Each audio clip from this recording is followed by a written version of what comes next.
Hi there, the name's Nico, and today I'll be going over the exact steps on how to make your own build in Solo's Eternal Return.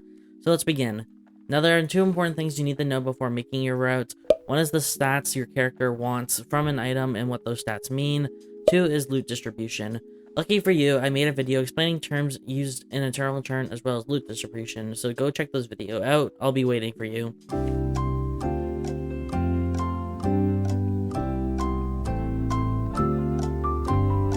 Done. Okay, let's move on to the next part, the route building. So I recommend using aya.gg to make your routes, but there are plenty of route builders out there such as doc.gg. Go to that site and choose solos, then choose what character you want to make a route for. I'm going to use Linux since I know everything there is to know currently about Linux. Then you want to choose your weapon. For Linux, the meta right now is Cathode Lash, but I prefer the playstyle of Glepnir, so we'll be using that. Then you want to choose one item that you have to run. For Linux, I only want to run Dropnir. This is because it has defensive stats on it, but it also is a percentage amp item, which Linux wants.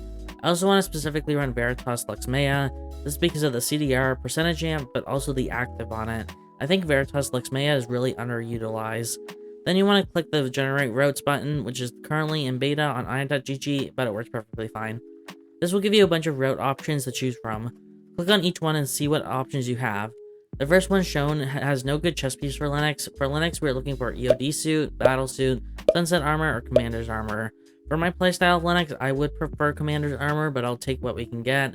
Since this first option doesn't have a good chest, I will check the next route. Now this route has commander's armor, but no good shoes.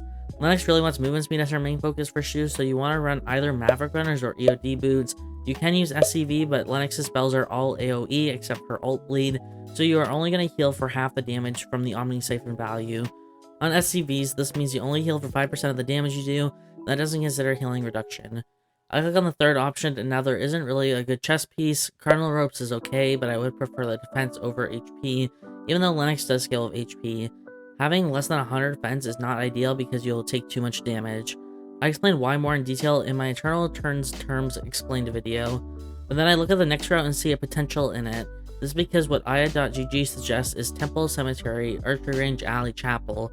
But since you have to use the Chapel teleporter to leave Cemetery anyway, and Cemetery and Chapel is really good in terms of loot speed, this is a good route to start off with. The only thing it is missing is good shoes. Now this is a specific Linux issue, but for Linux, 99% of her builds have shoes as the last item you complete. This is because the shoes you want are hard to make, and the items for good shoes on Linux are not in gemstone locations, aka not in running shoes locations. So let's reorder the route options. Keep in mind though that even though archery range is your 4th zone, because of the loot speed between cemetery and chapel, it is more like your 3rd zone. This also applies to routes that start archery range and hotel and forest beach uptown routes. You generally finish looting faster than many routes and take off one route's worth of time doing these zones. Those that touch each other and have loot sets really close to the teleporter and or next zone are more like half zones. You will understand this the more you make routes and run routes that do this. Now I prefer to do EOD boots than Mavericks on Linux because Linux's AP ratios don't really matter, since you rarely auto and her spells don't have good AP ratios associated with them overall, and the defense can help you survive a fight you normally wouldn't be able to. So we're going to put EOD boots and see where I can go. So I take a look at the map and see I have to go to hospital to finish up my shoes. Seems fine on paper. Now let's look at the items we can currently build on route for our chest piece and headpiece. So for our headpiece, we can build Sunset Armor, Optical Camouflage Suit, Commander's Armor, High Priest Robe, Covert Agent Uniform, and Cardinal Robes. Now what stats you want will depend on what character and the playstyle. The way I like to play Linux is one combo, so I want percentage amp. This means I will make Commander's Armor. Then for the headpiece options, we have Crystal Tiara, Helma Banneret, Imperial Crown, Imperial Burgonet, Mohawk Headgear, Vigilante, Diadem, and Crusader's Helmet.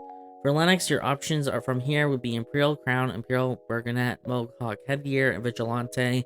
I personally don't think a pure HP item is that good, and since we want percentage amp, we want to look at Imperial Burgonet and Imperial Crown.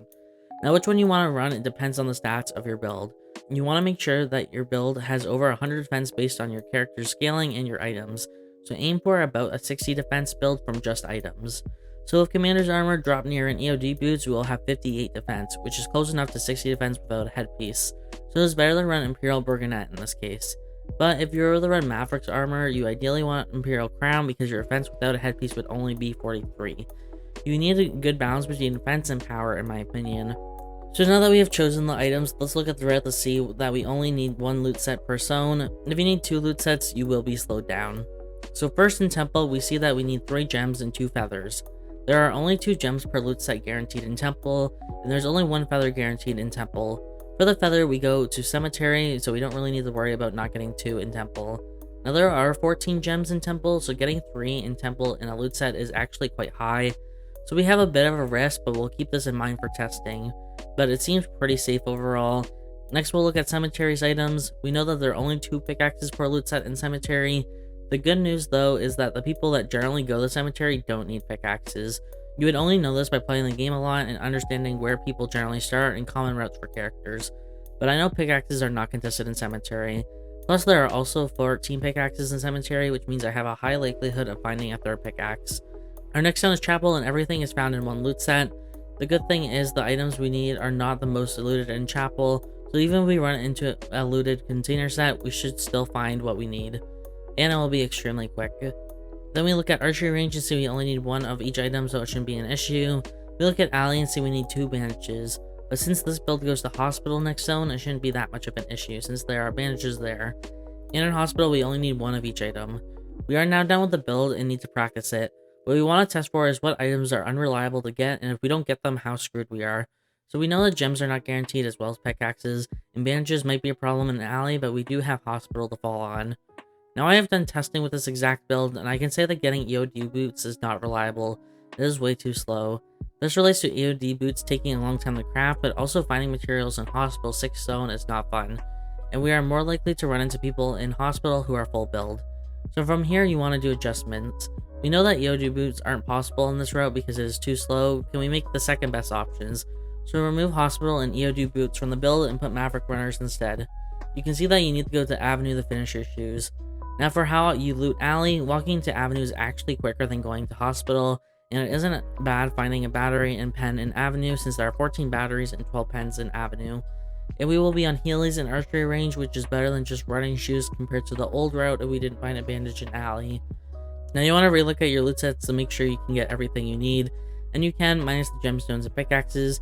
Then you want to look at your stat spread. Now that we are on Maverick Runners, we have lost 15 defense. In this case, I'd rather be on Imperial Crown and switch to Imperial Burgonet off a body in the late game once I scale to have more defense or after transition items.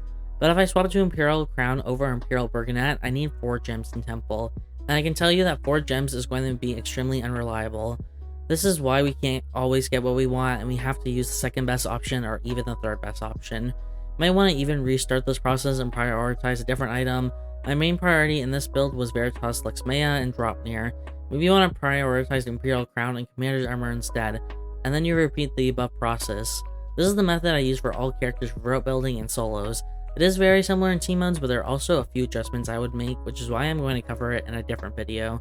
I will link to that video at the end of this one once it is out, but for now, if you like this video, please give it a like. It lets me know if you like these types of videos, and if you like Eternal Return as much as I do, consider subscribing. I hope to see you at the next video.